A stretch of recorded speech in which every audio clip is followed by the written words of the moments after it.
Welcome back. So today I am doing more packing. The house is a wreck, as you can see, and I'm watching Golden Girls. But today I thought I would pack up all of my tarot decks. Before I pack them up, I could show you guys all of my collection. We might do a separate video on oracles, but I have a good amount and I've separated them by category. So let's go over to my setup and we will start the walkthrough. Okay, so we are going to start off with the more traditional decks. These are all pretty much classic RWS construction, layout. They pretty much follow the same standard. We will get through these first and then move on to some other categories. I have different ones depending on art style, general theme, things like that. So we're going to start with the classic RWS deck. This is the basic one you're going to find on pretty much every website, including Amazon, with the kind of argyle plaid background. It's great for beginners, traditional artwork. And I pretty much worked mainly with this deck when I was starting to read, just because it is the traditional widely accepted deck, and everything you're going to read about is going to follow off of this system and the way these cards are set up. So I worked really closely with this deck for about 2 years, and I only worked with this one. It wasn't the only one I had at the time, but it was the main one I was focusing on as I read through 78 Degrees of Wisdom. It has a special place in my heart, obviously, because it was, I believe, the first deck I ever owned, and it was one I spent a lot of time with, so I do come back to this deck a lot. Now, on the other side, we have Pamela Coleman-Smith's RWS tarot deck, and this one has these wonderful backs, which I love, and what I really like about this deck is the color scheme. All of the artwork is Pamela Coleman-Smith again, but it's all these really diluted colors, this grayscale kind of artwork, and I just love the muted color. It doesn't feel as harsh or as bold, in my opinion. It makes it easier for me to read. Sometimes the yellow in the traditional one gets a little bit distracting. It's just a really bright yellow versus here where it's a little more muted.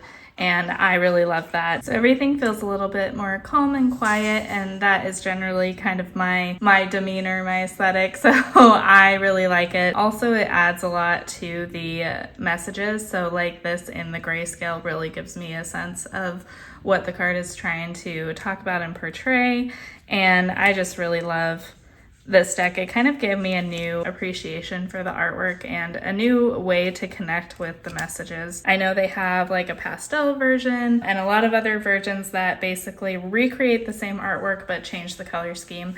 So I do think that it can go a long way to connecting with the messages and the artwork in general, and so I highly recommend Pamela Coleman-Smith's RWS. You can get that on US Games, I believe, is where I bought it. Piggybacking off of the original RWS, we have the After Tarot. This is a unique deck because the idea behind it is to show what would happen in the next scene after the traditional RWS scene. In the traditional RWS, you have the Fool about to step off the ledge. This would be the scene after that. And so it does kind of have the same color scheme and things as the others, with just a little bit of change, a little bit more flow to it, and the artwork just looks a little bit more put together, a little bit more completed. Some of these are pretty much the same as the traditional RWS, but I really do love like the next scenes, especially like this with the Hanged Man. So this is my favorite card in this deck, which is the Strength card. I've always connected to the Strength card, but I love the portrayal of this with the Woman and the Lion versus the other one. This just feels a little bit more compassionate, which is kind of a message with strength. And I think it just adds another really lovely level to the messages that come through with this and the general theme of the card. So a lot of the artwork in this After Tarot changes the theme in a lot of interesting ways. I haven't worked with this deck very closely yet. I do plan to kind of do a deep dive and maybe pull from this deck and the traditional RWS just to kind of see how that affects the messages, how that would change my reading experience, and how that changes how I interpret messages and interpret the meaning. This is the After Tarot. Okay, next we have the Aquarian Tarot. I have the tin version, which is a little bit smaller than a traditional tarot size, which I love because I love the just handleability of it. It fits perfectly in my hand. It's nice to bring along with me anywhere I go. This is really a workhorse deck for me. I love the artwork and I love just the messages that come through. Again, the color scheme is more my style with the muted colors and the really beautiful artwork that is just kind of soft and subtle without losing anything in the message. This is, again, one that you see a lot online because David Palladini is the artist, and he really does a great job of kind of changing the point of view of each piece, of each card, and it really enhances the messages for me.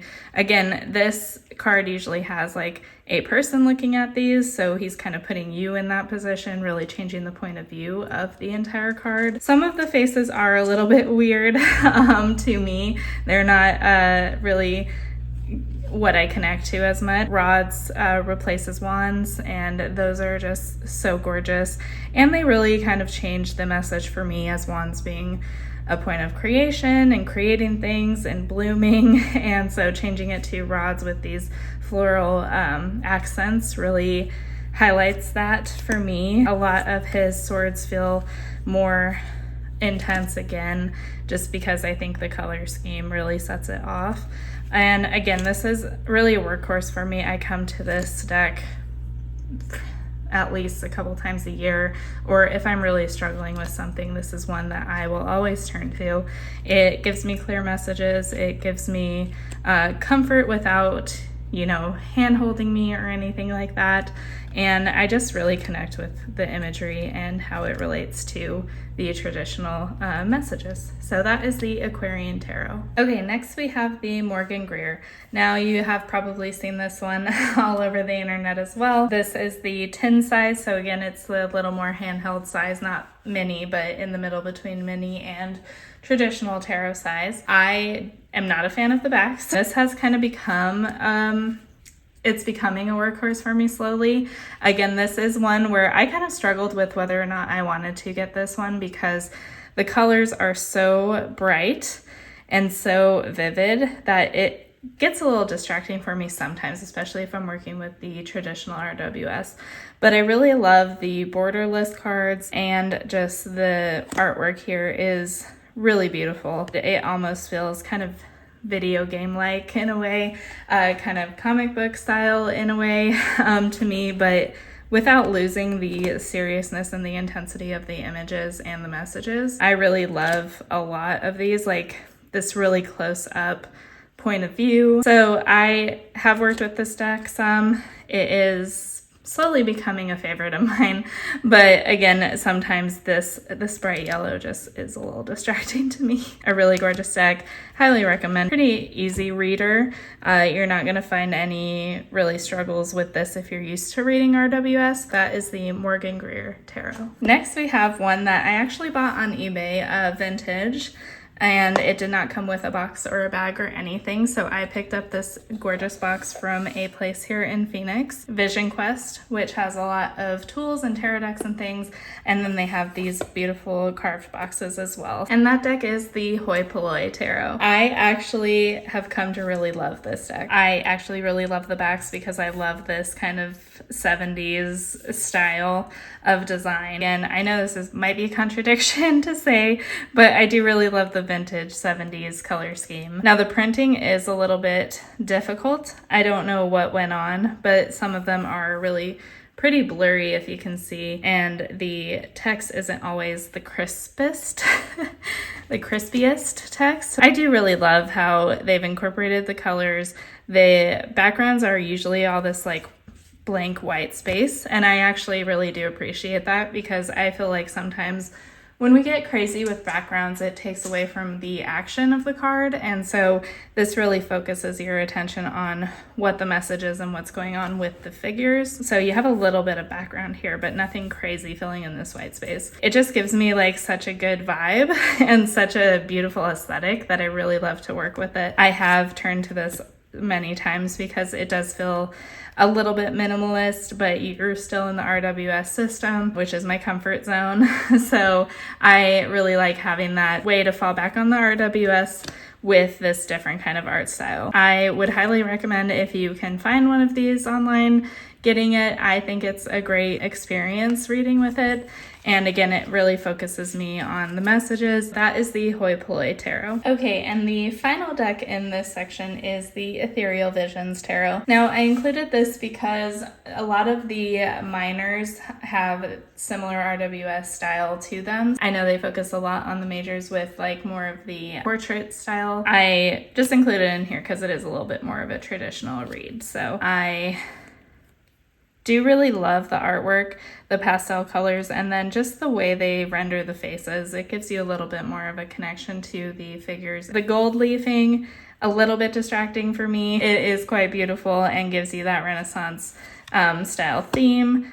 Gorgeous, obviously, with the strength card. I have not worked with this one a ton, but I do really look forward to using it and doing a deep dive in a month or two, just to kind of see how it changes, because it does kind of elevate them with the gold leaf and just the portrait style, the way they're all set up.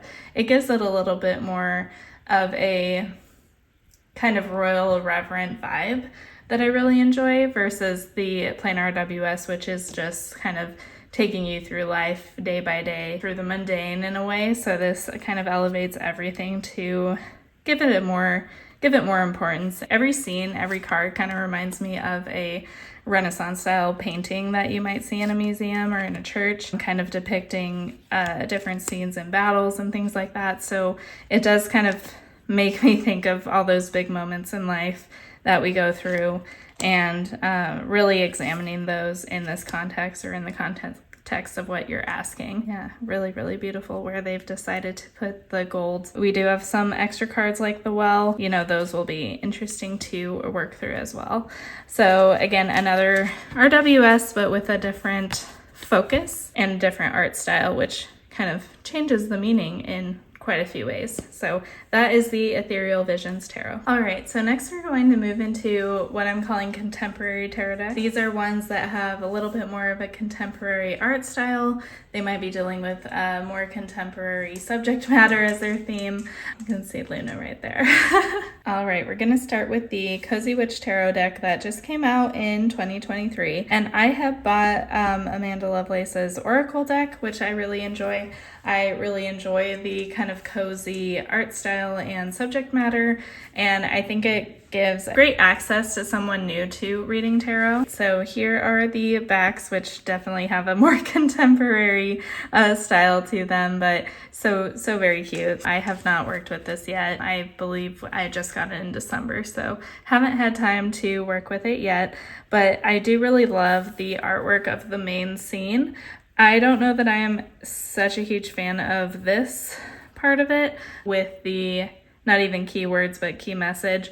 But again, I think this is great for someone new to reading tarot, especially with the modern imagery. I think this is a really good way for anyone to get started, especially for maybe young girls or, you know, young people in general wanting to get into the practice. I think this looks like a great way to find something to relate to in the tarot and really start out your journey and figure out your connection with the messages. And I think it would be a really good intuitive deck for a lot of people or beginners just starting out. The color scheme again is really, really beautiful. It's definitely my style. And I love that the borders and the backs are not just that stark white. Kind of feels like sepia paper tone, which I love because it really is welcoming and cozy, and I think just gives you this whole atmosphere of reading tarot, working with yourself and, you know, self-care, and really having that time to focus on you and how you're feeling. So beautiful. So I am excited to start working with it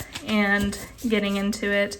So it's very kind of sticky because I haven't shuffled it yet, but that is the Cozy Witch Tarot. Okay, so next we are looking at probably the only mainstream pop culture deck I have, and that is the Golden Girls Tarot. Obviously, I am obsessed with the show. I've been watching it today, as you saw, so I had to get this when I saw it, and I really love this background with this color scheme. The color scheme in this is really top-notch for me. So it really does give you the sense of like 80s Miami, in the Golden Girls house with the girls. So I really love this deck. It's super cute, very, very basic, very pop culture-y, but I just had to. I love this card with Rose because that's just a perfect sum up of that episode and how she was feeling then.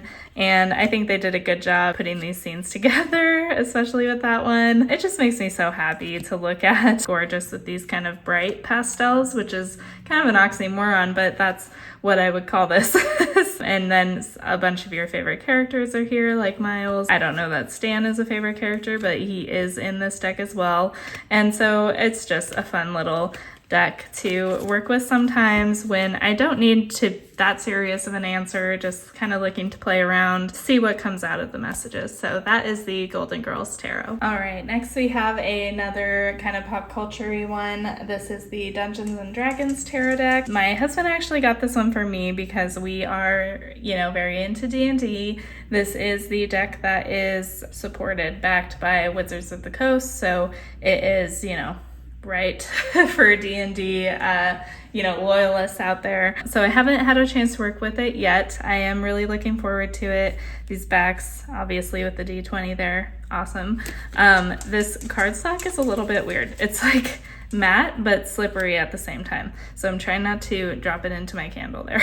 I did kind of shuffle and pick a card, which I usually do when I get a new deck and I'm really excited about it. I will shuffle and pick a card and just see what happens before I actually really do a deep dive in it. So I have shuffled this and done that, but I haven't really got a chance to use it very much. I am really excited about the artwork and things. It is very kind of ephemeral with a lot of imagery that you might expect from like high fantasy, like these elves here. I also really like the color scheme of this. It's a little bit darker, but again, very muted and really gorgeous. The cardstock, I don't know if it's picking up, but it has this kind of like graining in it, and I don't know if that's what's making it slippery or not, but it does kind of give it a little bit more of a book paper vibe than a card vibe, which I think is really interesting. But yeah, I am looking forward to getting into this. Not super traditional in the imagery as far as RWS, but I think that will kind of lend it to be an interesting reader and interesting to think of in terms of a fantasy world and fantasy tropes that we might see. And so again, I am looking forward to working with this deck in the future and like breaking these cards in so they're not so slippery. But that is the Dungeons and Dragons Tarot. All right, next we have a pretty fun one. It's the Zombie Tarot. And I read with this one Halloween season because I do really enjoy this imagery.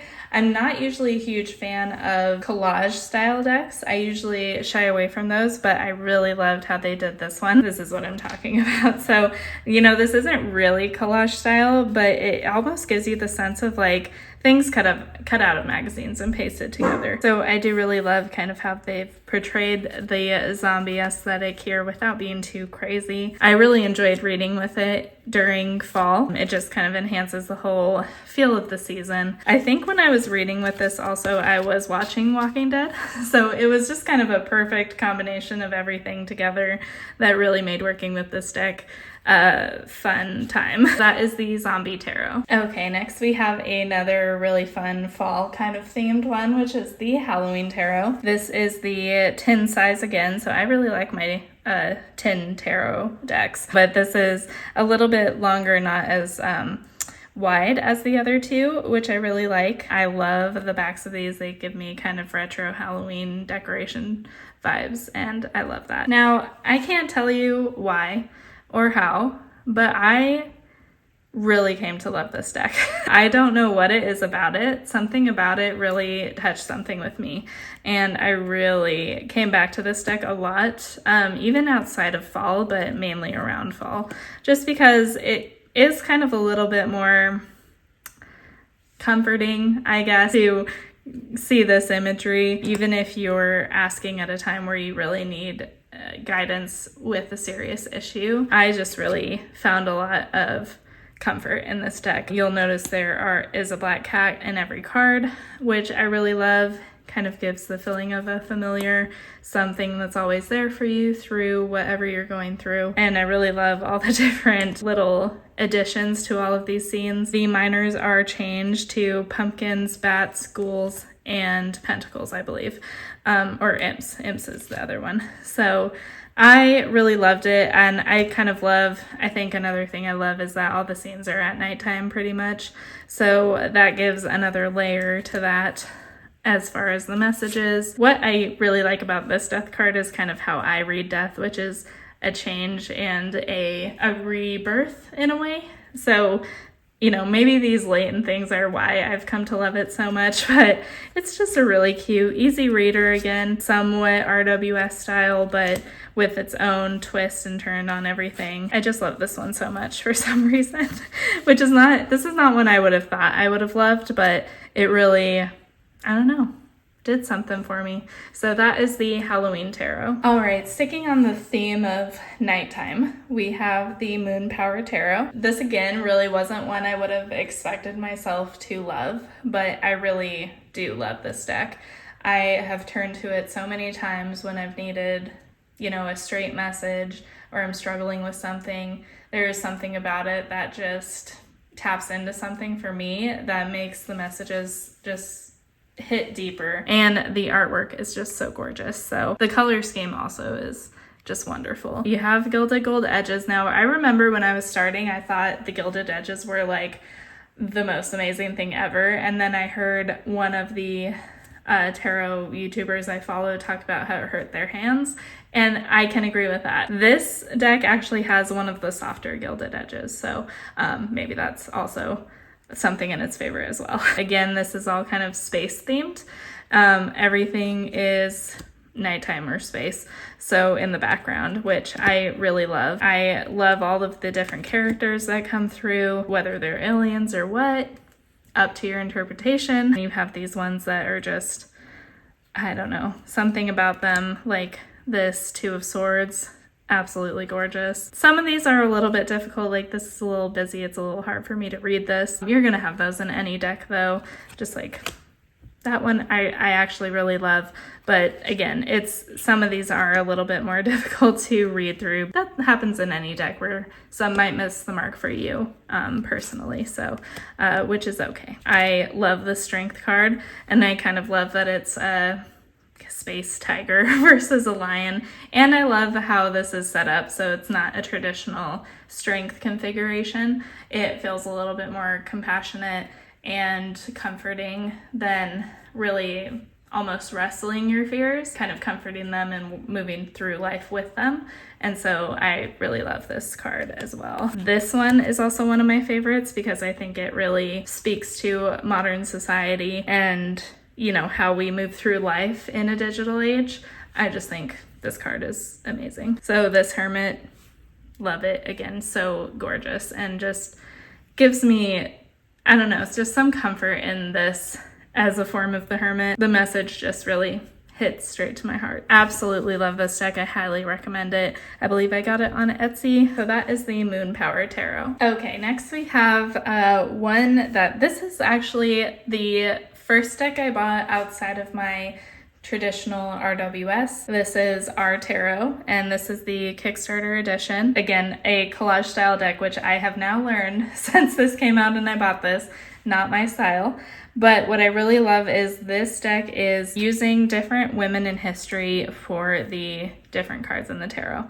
So I think it's fascinating. It really highlights a lot of women that you don't hear about often. And I think it goes a long way to changing the meaning of the cards and enhancing them in some way. So Nefertari for the Empress, a great choice. As much true representation of the person as possible, right? So you have a portrait of Catherine of Aragon, you have photos of these two, photo of Harriet Tubman, and Harriet Tubman for the Chariot. Again, come on, amazing. I do really like the style, kind of the minimalist artwork around the collage. It doesn't feel overwhelming. A lot of times collage decks feel too overwhelming for me, and I feel like I can't get a message from them. So this is probably the most of a collage deck that I would do. But I do really love just the message, and having this all highlighting women throughout history was just a huge, sell to me. And I just think it's gorgeous. So I haven't worked with this deck a lot.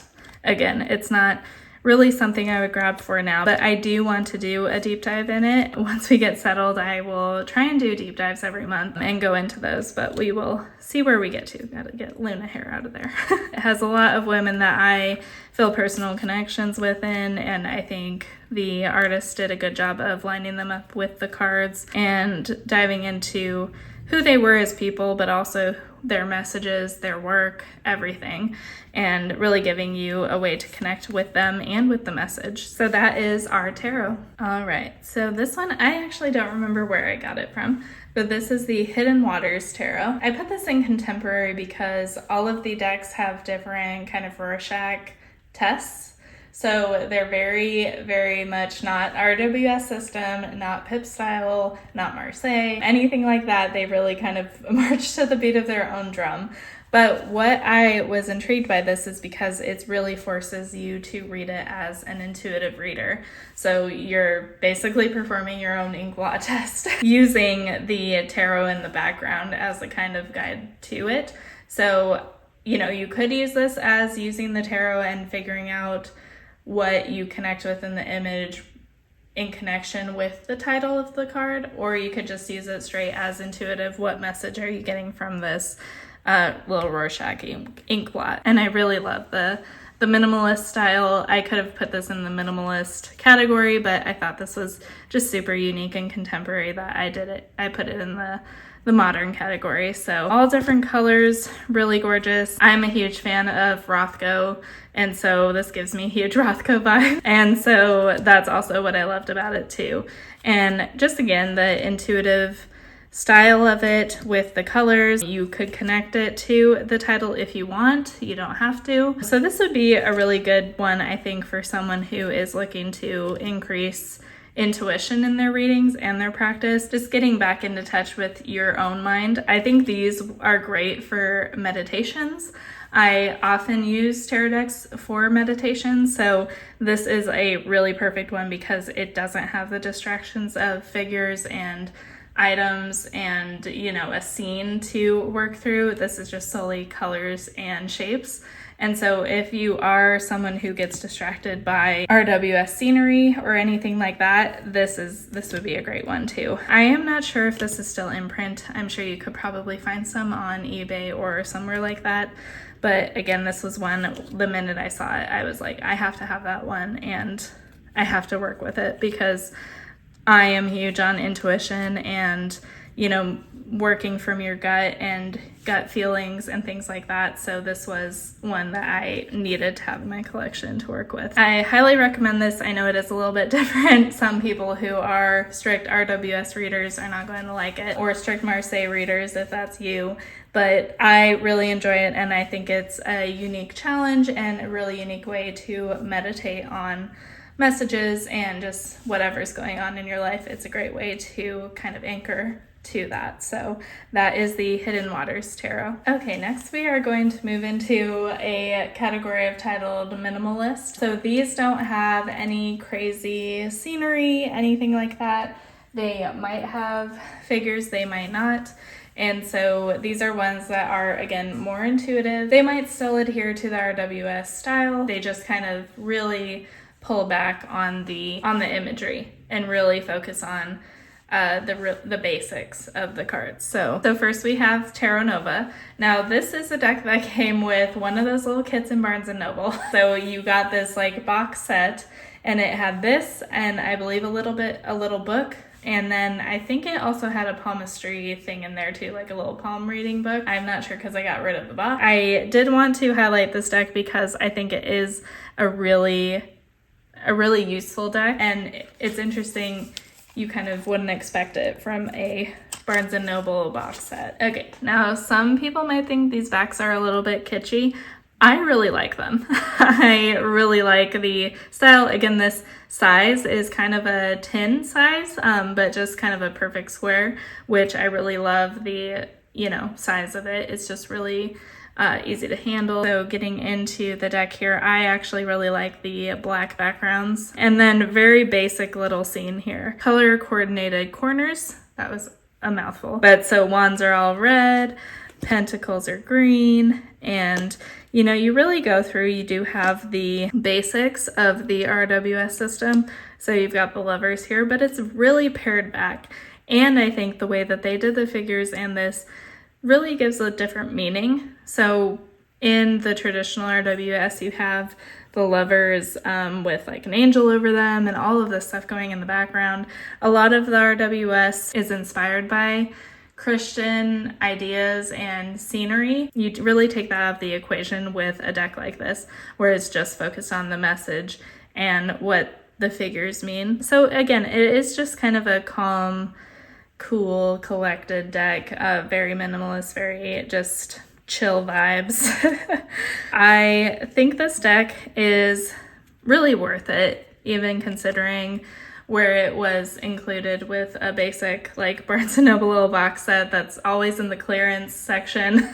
I was pleasantly surprised with how much I love this deck and how much I keep coming back to it. The entire style of it just, it's just very comfy cozy. That is Tarot Nova. Okay, next we have Tarot Disassembled. This was a Kickstarter, and the whole theme of this deck is really minimalism and no figures. So getting into it, these are the backs, which I think I love the color scheme. Again, I love this very simple, simplistic minimalist design. They have these edged red edges, and then getting into it. So this is a very bright deck. I mean, look at this color scheme. So not normally my thing, but it is very happy and bright and lovely. So I think if you were trying to get maybe some kids into reading tarot, this would be a good one to start with, especially because it does take out the figures. So a lot of the figures, again, are going to be in the classical RWS. They are very Christian leaning. You know, you have angels and kings and stuff like that. And so it does really have that undercurrent. So if you are kind of looking for a deck that takes that out of the equation in a lot of ways, this would be a good one, especially for kids, I think, because the color scheme and everything, it's just really inviting and pretty and lively. But it does really challenge you to think of basically all the keywords that go with the Hierophant, right? All of the keywords that go with the Hermit. So we have the basics here, but without the figures there to influence you. Facial expressions they may have, whatever liberties the artist took with depicting them. So this really kind of pares it all down to the basics of the RWS system, really. You know, some of these, like this one, this just makes me happy, and that's what the card is all about, right? So this would be another good intuitive one if you need a little bit more guidance, like if you're just starting to get into intuitive reading or meditating with cards. I think this would be a good one just to like kind of start you on that path, get you started and get you thinking of your intuition and get you back grounded in touch with that. That is Tarot Disassembled. The next one, I kind of debated whether or not to put this in the minimalism section.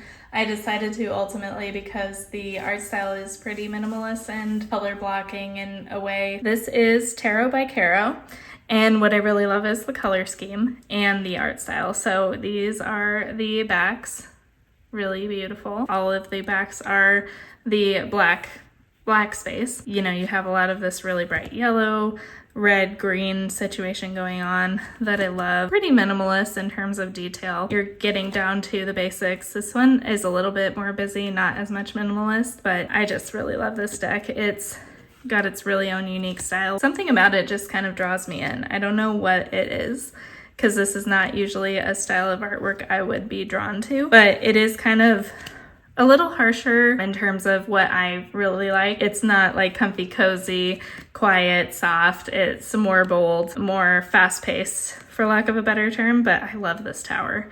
I think it's just so gorgeous. Again, the color scheme is just really, I think, what's doing it for me, to be honest. This one is, again, an easy reader RWS system, just kind of with a new twist on it with this artist's interpretation. So that is Tarot by Caro. All right, so next we have the Be With Your Body Tarot. And again, similar to Tarot by Caro, this is kind of one that I was like, I don't know where to put it, but it does have a little bit of more of a minimalist art style.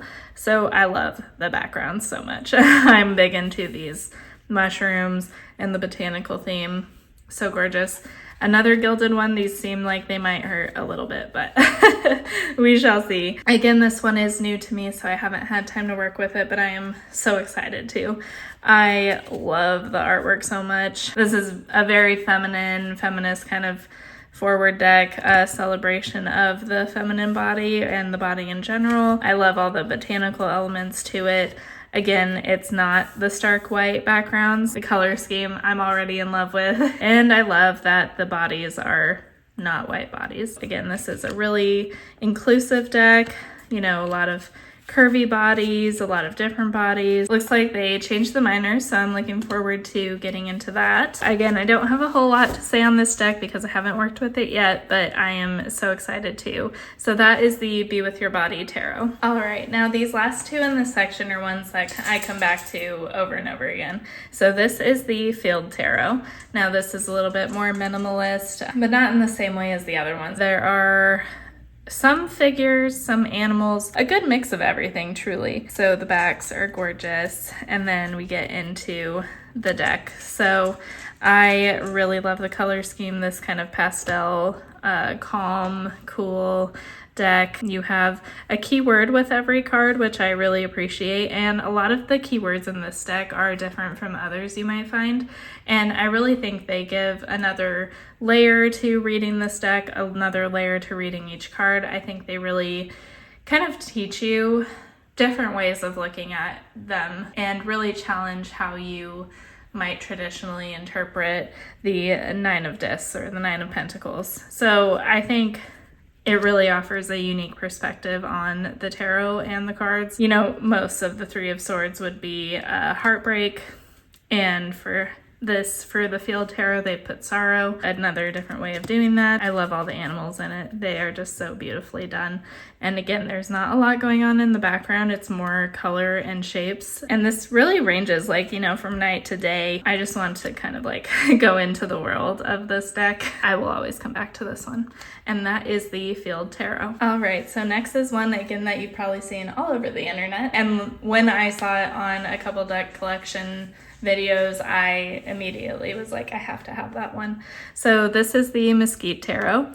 Again, this is a little bit smaller, more handheld deck. It's not like a traditional tarot size. And then this again is much more of a minimalist deck. I love how the figures are in this. Impersonal, but I connect with them like so much more than the figures in the traditional RWS. I just feel an emotional connection to these figures, and I think it's because they are so impersonal that it makes me feel like it could be me, it could be someone I know, it could be, you know, anyone. We've got this color scheme going on that I just love, and this like just kind of cozy pastel, non-specific background world that it's just kind of like a dream state. What I also love about this deck is this pastel color really gives me desert vibes.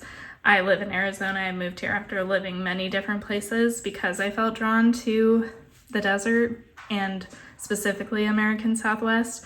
And so this really gives me the vibes of that, which is again why I was drawn to it. You know, we have some traditional things here with the layout of the cards, but it's not overwhelmed. It's not heavy-handed. It's really just sticking to the messages and up to your individual interpretation and your intuition. These are really good for grounding me because they don't have a lot going on. I use them for meditation a lot because they are easy to just kind of fall into and get into a quiet place. They really help quiet my mind and really help me focus on what I'm wanting to work through in the moment I sit down to read with this deck. Again, I come back to this one all the time. It's kind of safe space for me, but that is the Mesquite Tarot. Thank you guys so much for watching this. Let me know any questions you have below. We will be splitting this video into 2 sections because I talk a lot and I do have a lot of decks. I don't think I even broke 50. And this still is going to be 2 videos. If you have any other questions, feel free to leave them below. Otherwise, thanks for watching and we'll see you next time.